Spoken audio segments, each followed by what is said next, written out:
Assalamualaikum warahmatullahi wabarakatuh. Bismillahirrahmanirrahim. Alhamdulillahirabbil alamin. Wassalatu wassalamu ala asrofil anbiya'i wal mursalin sayyidina maulana wa ala alihi wa sahbihi ajmain, amma ba'du.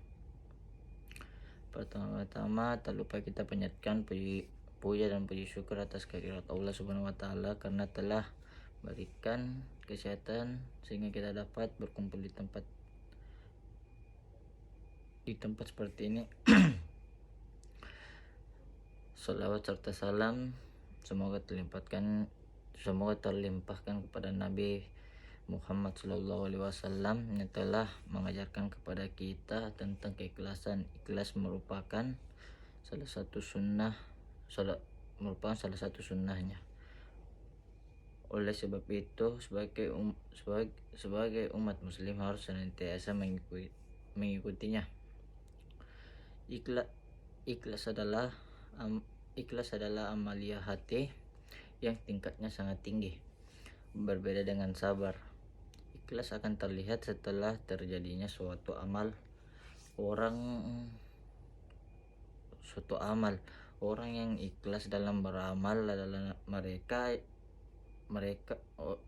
mereka seolah-olah tidak melakukan amal itu. Ikhlas bisa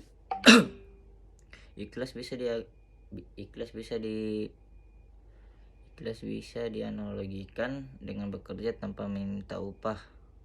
Saking tingginya amalan ini, ibadah yang mengharapkan surga belum terhitung ikhlas sebab masih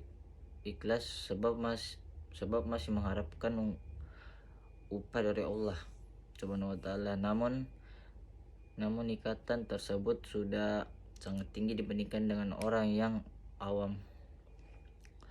Bukan berarti beramal dengan mengharap surga dan takut neraka tidak baik. Imam Ghazali menjelaskan bahwa beramal mengharapkan surga hukumnya syah dan bagus serta berfaedah diterimanya suatu amal.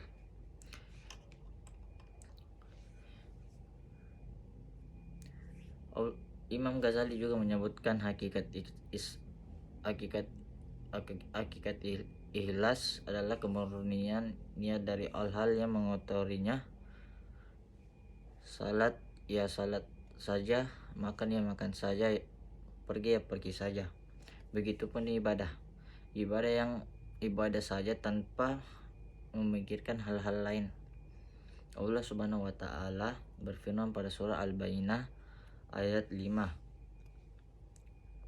yang berbunyi, padahal mereka hanya diperintahkan menyembah Allah dengan ikhlas, menantinya semata-mata karena menjalankan agama dan juga agar melaksanakan salat dan menunaikan zakat. Dan yang demikian itulah agama yang lurus atau benar. Dari ayat tersebut kita tahu betapa tingginya derajat sifat ikhlas. Dengan ikhlas semua orang dengan profesinya masing-masing telah menjadi sufi atau orang yang memiliki hati yang bersih.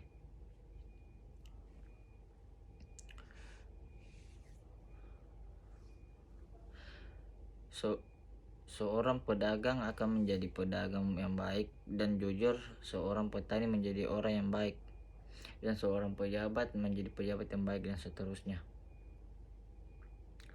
Imam Al-Ghazali mengatakan semua manusia akan rusak kecuali manusia yang berilmu.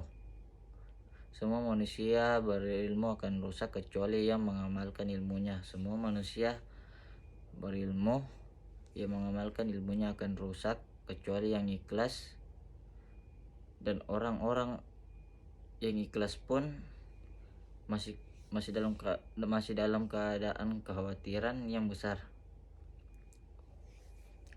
Dari ungkapan tersebut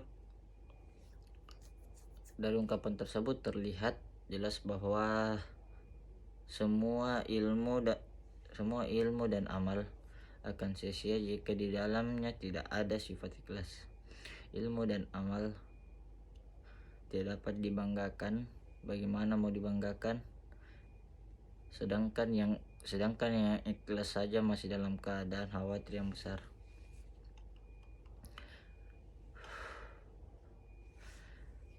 Jadi mari kita mulai saat ini, kita tanamkan rasa ikhlas kemanapun kita pergi. Contohnya saya jangan lupa mengantongi ikhlas seperti saat ini. Seperti saat ini, kalau kita sedang membawa uang, marilah kita sisihkan ke kotak amal. Bukan begitu. Ikhlas bukan begitu. Ikhlas itu tanpa melihat besar kecilnya jumlah uang yang diberikan, kita perhatikan, kita praktikkan. Ambil uang di dompet tanpa melihat, lalu memasukkan ke dalam kotak amal. Jangan meraba-raba uangnya, jangan lupa diingat-ingat. Jadi jangan juga diingat-ingat besar kecilnya uang yang kita masukkan ke dalam kotak amal. Ingat pesan Imam Al-Ghazali, sifat ikhlas mempunyai prinsip dan hakikat. Jika sudah mencari alasan, prinsip tersebut akan hilang. Demikian yang bisa saya sampaikan, semoga ada manfaatnya. Maaf kalau ada kesalahan. Wabillahi taufiq wal hidayah. Assalamualaikum warahmatullahi wabarakatuh.